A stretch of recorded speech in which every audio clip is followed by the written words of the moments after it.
മരങ്ങൾ തമ്മിൽ സംസാരിക്കുമോ? ജിറാഫും അക്കേഷ്യ മരവും തമ്മിലുള്ള ഈ കള്ളനും പോലീസും കളി അറിഞ്ഞാൽ നിങ്ങൾ ശരിക്കും അത്ഭുതപ്പെടും. സംഭവം എന്താണെന്നറിയാമോ? ആഫ്രിക്കയിലെ അക്കേഷ്യ മരങ്ങളുടെ ഇല തിന്നാൻ ജിറാഫ് വന്നാൽ ഉടനെ മരം ഒരു ഡിഫൻസ് മെക്കാനിസം പുറത്തെടുക്കും. ജിറാഫ് ഇല കടിച്ചു തുടങ്ങുമ്പോഴേക്കും മരം ഇലകളിലേക്ക് ടാനിൻ എന്നൊരു സാധനം പമ്പ് ചെയ്യും. അതോടെ ഇലയ്ക്ക് സഹിക്കാൻ പറ്റാത്ത കയ്പാകും. ജിറാഫിന് പിന്നെ അത് തിന്നാൻ പറ്റൂല.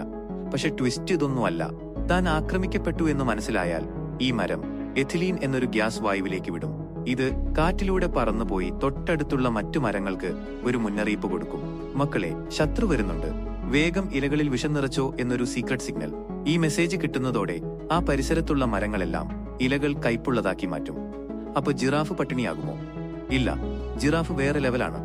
ഈ വാർണിംഗ് മെസ്സേജ് കാറ്റിലൂടെയാണ് പോകുന്നതെന്ന് ജിറാഫിന് നന്നായിട്ടറിയാം. അതുകൊണ്ട് കാറ്റ് വീശുന്നതിന്റെ എതിർദിശയിലേക്ക്, അഗെയിൻസ്റ്റ് ദ വിൻഡ്, മാത്രമേ ജിറാഫ് നടക്കൂ.